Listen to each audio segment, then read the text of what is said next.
Hello, it's been a while since I've read this. If you're in your 20s or 30s, you've probably experienced this at least once. The older generation, especially the elderly, often bring up stories about former presidents Park Chung-hee and Chun Doo-hwan, saying, "Those were the good old days. They saved this country." Quote, for those born after the democratic era and who learned about the dark side of the May 18 Gwangju democratization movement or dictatorship, these words might sound confusing or even mechanical. Or you might even wonder if they're in their right mind. Of course, you haven't experienced it yourself. This video today isn't intended to defend or criticize either president. Today, we hope to take the first step toward breaking down the generational barrier by understanding the real reasons why many adults affirm Park Chung-hee and Chun Doo-hwan, and the background of their logic, through concrete data and comparisons with the contemporary world from their perspective. Let's start now. Please like, subscribe, and comment.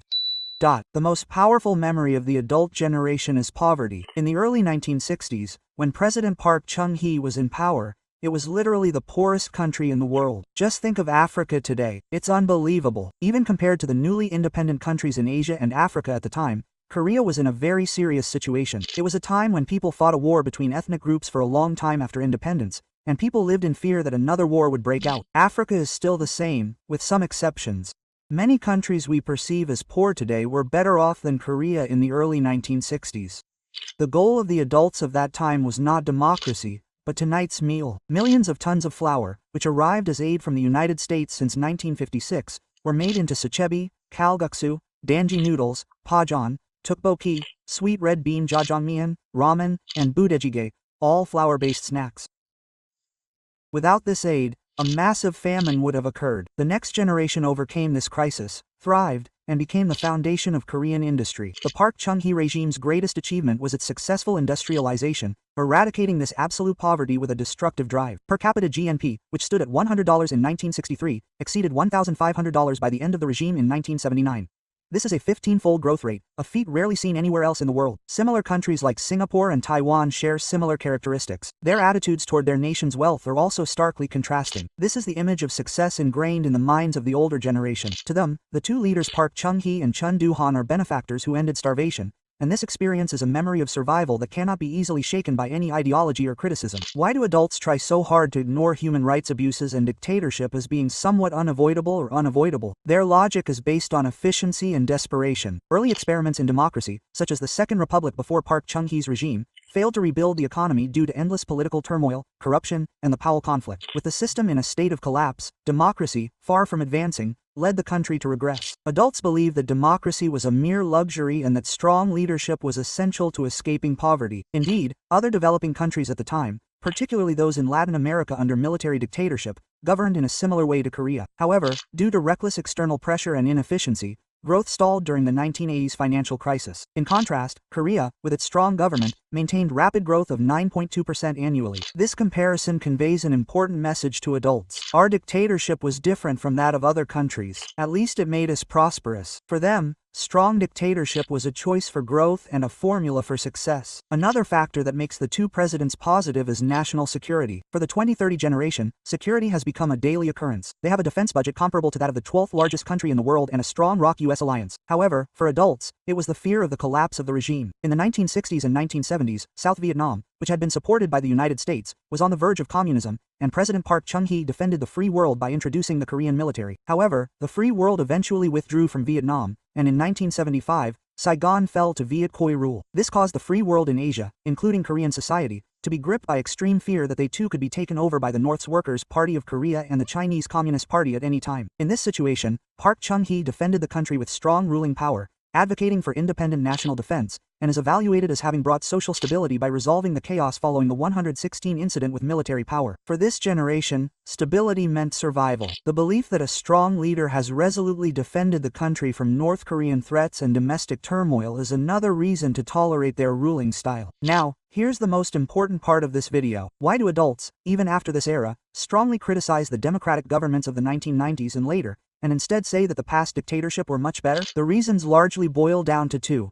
Economic disappointment and political necessity. The former regime achieved rapid growth, stabilizing the inflation rate from nearly 20% in the mid-1980s to below 4%. Shouldn't a dictator and a dictatorship that we do well ruin the country? But the former regime was different. However, some progressive governments that emerged after democratization began to pursue policies focused on military tyranny and welfare abuse. The majority of adults in Korea were critical of these policies, saying that they would destroy economic vitality and hold back businesses, and that while other countries would fly away, Korea would be remembered. In recent years, with the real estate boom and youth unemployment, while Taiwan still had an economic growth rate of over 5%, Korea had 0% growth, major companies were losing growth momentum, the dollar index was falling, and the value of the won was plummeting while the $1 exchange rate was falling against crude oil, and while in countries like Japan where you can buy a house with government permission to trade land, you can get a 100% full loan, in major areas of Korea, you can only get a 40% loan, and you have to buy rental apartments, and with the yellow envelope law strangling businesses and printing money under the pretext of consumer coupons and phones to devalue the currency,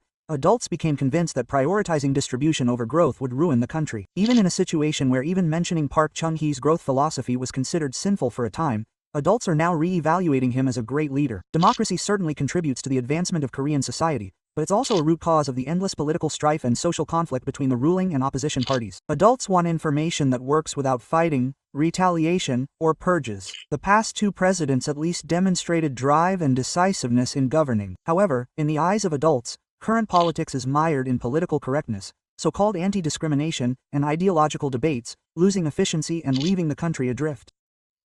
Back then, even if it was called dictatorship, at least when the president spoke, the country moved in unison. But now, no one takes responsibility, only opposing sides and fight. That fight has become a premeditated WWE. When will we ever move forward? This fatigue fuels a nostalgia for strong leadership, yearning for the past eras of Park Chung-hee and Chun Doo-hwan. Of course, the two presidents' rule is a clear and undeniable historical fact that will forever be remembered, criticized, and debated, such as human rights abuses, dictatorship, the May 18th democratization movement, and the suppression of the youth movement. However, this should all be based on facts, not novels or movies.